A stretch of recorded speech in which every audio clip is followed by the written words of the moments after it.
kehidupan dan penderitaan dari yang suci, yang mulia, yang layak dipuji dan yang unggul, Rasul Paulus, yang diperingati oleh Gereja Kudus pada setiap 29 Juni. Sang Rasul Suci Paulus, yang sebelum menjadi rasul dikenal sebagai Saul, terlahir sebagai Yahudi dari suku Benyamin. Dia lahir di Tarsus, Silisia, dari orang tua yang terhormat yang mula pertama tinggal di Roma, namun kemudian pindah ke Tarsus di Silisia dengan derajat yang tinggi dari kewargaan Roma. Itulah mengapa Paulus juga merupakan warga Roma juga. Dia juga merupakan sanak saudara dari syuhada suci Stefanus, dan yang barangkali bersamanya dikirimkan ke Yerusalem oleh orang tuanya untuk mempelajari hukum Musa. Di sana dia menjadi murid dari rabi terkenal bernama Gamaliel. Teman dan kawan seperjuangannya adalah Barnabas yang akhirnya menjadi murid Kristus. Ketika Barnabas menjadi Kristen, dia berdoa kepada Allah dengan tekun dan berurai air mata agar Tuhan memberikan pencerahan kepada pemahaman Saul dan mengubah hatinya. Ketika itu Saul semata-mata hanya mempelajari hukum-hukum nenek moyangnya. Dia menjadi pelopor utama hal itu dan bergabung dengan partai Farisi, yaitu aliran fanatik yang kaku mempertahankan warisan leluhur dan sok berlagak dalam ketidaktahuannya. Pada waktu itu di Yerusalem dan wilayah sekitarnya, para rasul suci telah menyebarkan sukacita Injil Kristus. Oleh karena itu, mereka kadang terlibat dalam perdebatan yang panjang dengan orang-orang Farisi maupun Saduki. Saduki menolak tradisi dan tidak percaya akan kehidupan kekal, dan juga perdebatan dengan para juru tulis dan ahli-ahli hukum bangsa Yahudi yang sangat membenci dan menyiksa mereka-mereka yang mengajarkan tentang Kristus.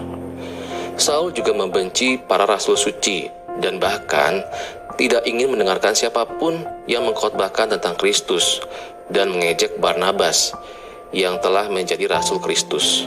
Dan Saul juga menghujat Yesus Kristus. Ketika Stefanus suci, sang syuhada pertama, dilempari batu oleh orang Yahudi, Saul bukan saja tidak merasa kasihan atas darah dagingnya sendiri yang dibunuh tanpa salah, tetapi juga menyetujui pembunuhan itu dan berdiri menjaga pakaian-pakaian orang-orang Yahudi yang melempari batu ke Stefanus. Kemudian setelah meminta kuasa kewenangan dari imam kepala dan tua-tua Israel, dia mulai menyerang gereja-gereja atau kumpulan orang-orang percaya dengan kekejaman yang lebih hebat lagi, masuk ke dalam rumah-rumah orang, menahan baik lelaki maupun perempuan, dan memasukkannya ke penjara. Tidak cukup puas dengan melakukan penyiksaan orang-orang beriman di Yerusalem, dia menebarkan ancaman dan pembunuhan kepada murid-murid Kristus. Dia pergi ke Damsyik dengan bekal sepucuk surat dari Imam Agung mengarah ke sinagog-sinagog, di mana barangkali dia akan mendapatkan siapapun lelaki atau perempuan yang percaya kepada Kristus untuk ditahan dan dibawa ke Yerusalem. Hal ini terjadi pada masa kekuasaan Kaisar Tiberius. Namun ketika Saul mendekati Damsyik, sebuah sinar sangat terang dan menyilaukan tiba-tiba menyinarinya dari langit. Maka terjatuhlah ia ke tanah. Lalu dia mendengar suara yang berkata kepadanya, "Saul, Saul, mengapa engkau menganiaya aku?" Dan dia dengan penuh keheranan bertanya, "Siapakah engkau, Tuhan?" Lalu Tuhan berkata, "Akulah Yesus yang engkau aniaya itu. Adalah susah bagimu untuk melawan galah penghalau." Dengan penuh ketakutan dan menggigil, Saul kemudian bertanya, "Tuhan, lalu apakah yang kau ingin aku lakukan?" Dan Tuhan bersabda, "Bangunlah dan masuklah ke dalam kota, dan di sana akan dikatakan kepadamu apa yang harus kau perbuat." Kisah 9 ayat 4-6. Para tentara yang menyertainya juga dilanda keheranan. Mereka juga ikut disilaukan oleh cahaya ajaib itu. Mereka tegak, terdiam, dan karena silau tidak dapat melihat.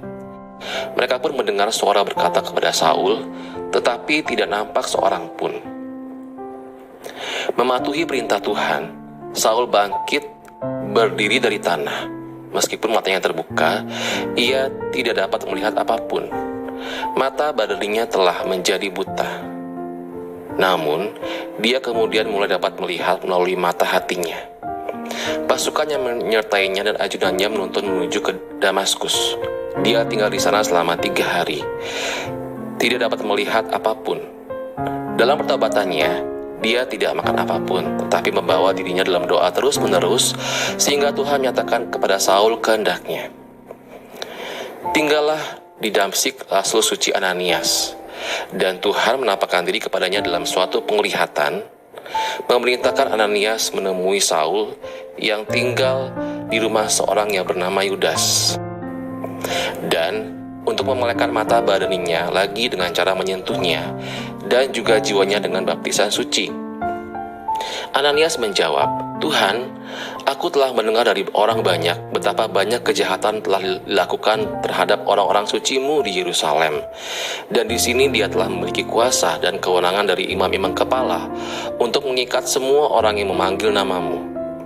Tetapi Tuhan berkata kepadanya, "Pergilah, sebab orang ini adalah alat pilihan bagiku untuk memberitakan namaku kepada bangsa-bangsa lain, serta raja-raja dan orang-orang Israel.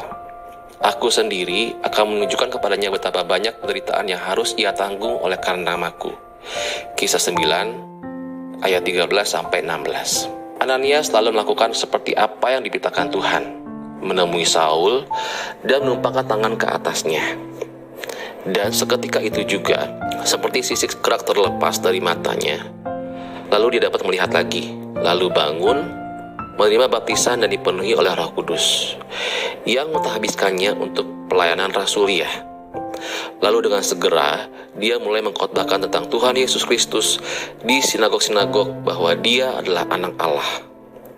Semua orang yang mendengarnya dibuat menjadi heran atas perubahan dari sikap bekas tukang siksa gereja Kristus, dan mereka berkata, "Bukankah dia ini yang menghancurkan mereka yang menyebut-nyebut nama Yesus di Yerusalem dan datang ke sini untuk maksud yang sama, untuk mengikat mereka dan dibawa kepada imam-imam kepala?"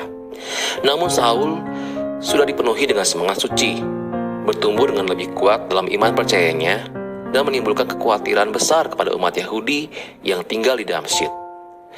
Dan dia membuktikan kepada mereka bahwa Yesus adalah Mesias yang dijanjikannya itu. Maka orang-orang Yahudi terbakar amarahnya kepada Saul dan bersepakat untuk membunuhnya. Lalu mereka menempatkan pengawasan di pintu-pintu gerbang kota siang malam, kalau Saul menghindari mereka. Namun para murid Kristus yang tinggal di Damsyik beserta Ananias mendengar bahwa ada sekelompok orang Yahudi yang telah memutuskan untuk membunuh Saul. Maka mereka mengambil Saul dan pada malam hari menurunkannya dalam sebuah keranjang dari jendela sebuah rumah yang menempel pada dinding tembok kota.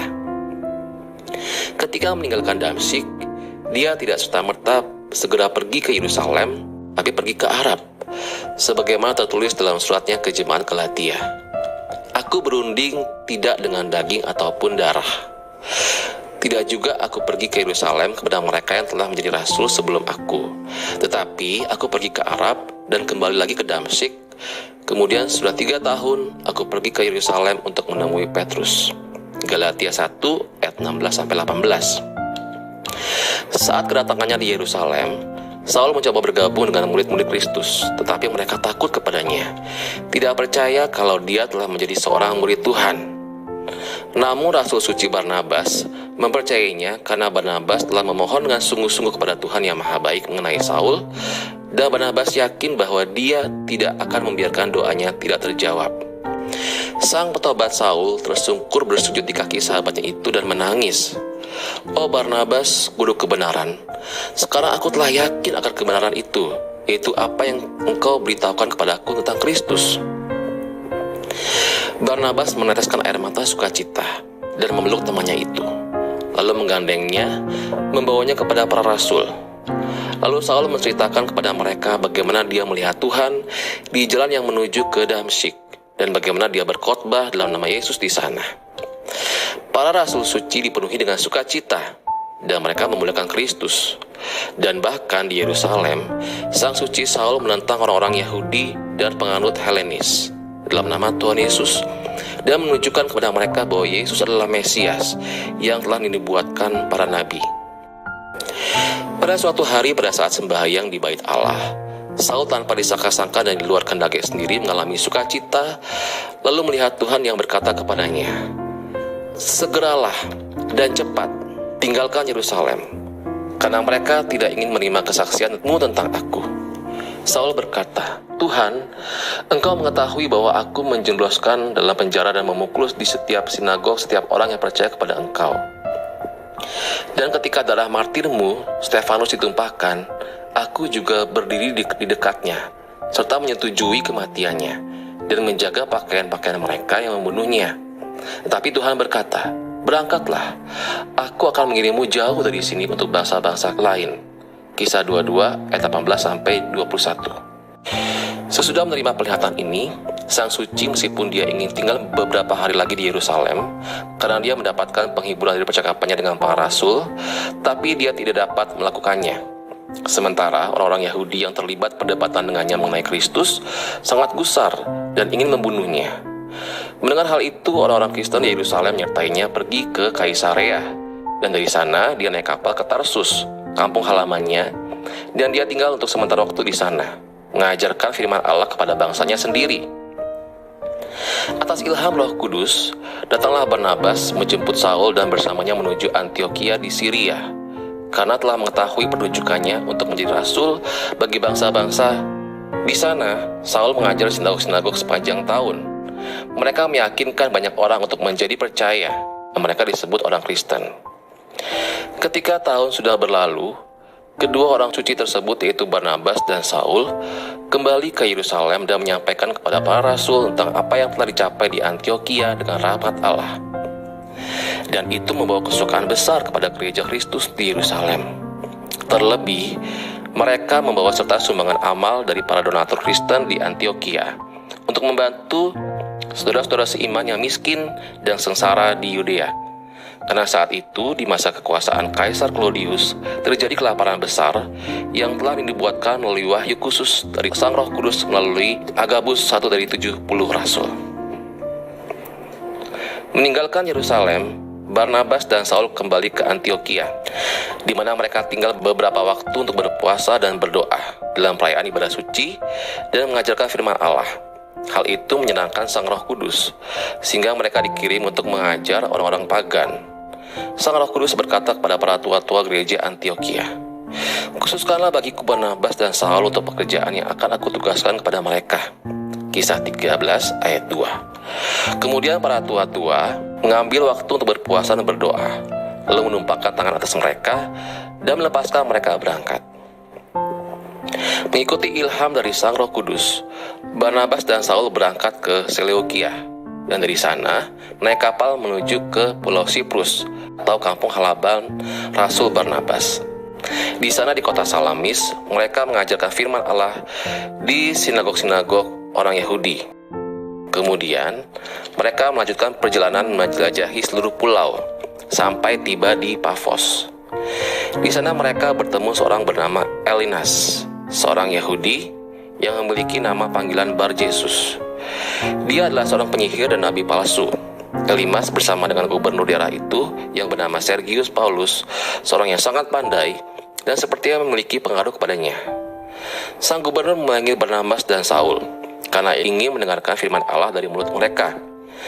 Namun Elimas menentang mereka, berusaha untuk menjauhkan gubernur dari iman percaya tersebut. Lalu Saul, yang juga dipanggil Paulus, dipenuhi Roh Kudus, memandang tajam kepada penyihir dan berkata, "Hai anak iblis, engkau penuh dengan rupa-rupa tipu, muslihat, dan kejahatan. Engkau musuh segala kebenaran.